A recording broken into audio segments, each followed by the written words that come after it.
एक बार एक युवा लड़का एक महान साधु के पास गया और बोला, महाराज मुझे कुछ ऐसा उपाय बताओ जिससे मैं कम समय में ज़्यादा से ज़्यादा सफलता हासिल कर सकूं, क्योंकि मैं नीचे से शुरुआत नहीं करना चाहता, मैं अपने लक्ष्य तक सीधे पहुंचना चाहता हूं। साधु ने कहा, ठीक है, मैं तुम्हें ऐसा उपाय बता तो दूंगा, लेकिन उससे पहले तुम्हें मेरा एक काम करना होगा।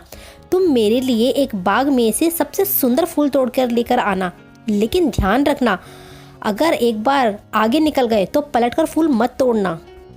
लड़का बोला, ठीक है महाराज, यह तो बहुत छोटा सा काम है, मैं अभी आपके लिए एक सुंदर सा फूल तोड़कर लेकर आता हूँ। ऐसा बोलकर वह बाग में गया तो बाग में जाते ही उसे सबसे पहला ही फूल बहुत सुंदर मिला, लेकिन उसने सोचा इसके आगे और भी अच्छे अच्छे और सुंदर फूल होंगे, इसलिए वह आगे की ओर बढ़ गया। सबसे सुंदर की फूल की तलाश में वह आगे की ओर बढ़ता रहा, लेकिन वह बाग के अंत तक पहुंच गया। और जब वह बाग के अंत तक पहुंचा तब उसने देखा वहां पर सारे ही फूल बेजान और मुरझाए हुए हैं, जिन्हें देखकर वह बहुत निराश हो गया और वह साधु के पास खाली हाथी वापस लौट आया। तब साधु ने लड़के से पूछा, क्या हुआ, तुम फूल लेकर नहीं आए, तुम तो खाली हाथ आए हो।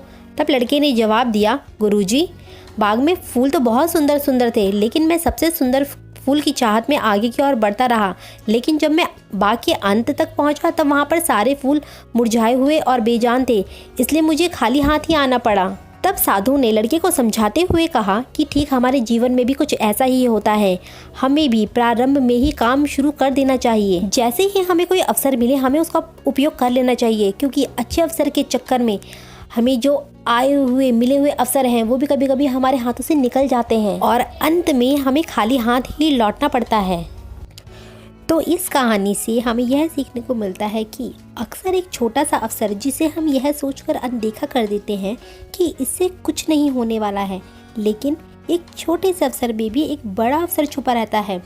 कई लोग असाधारण अवसरों की बातें करते हैं, किंतु वास्तव में कोई अवसर छोटा या बड़ा नहीं होता। छोटे से छोटे अवसर का प्रयोग करने से वह अवसर बड़ा हो जाता है। इसलिए अवसर को पहचाने, क्योंकि एक मौका हाथ से अगर निकल गया तो वो वापस नहीं आता। तो आपको ये छोटी सी कहानी पसंद आई हो तो लाइक कीजिए, शेयर कीजिए, सब्सक्राइब कीजिए। Thank you for watching the video.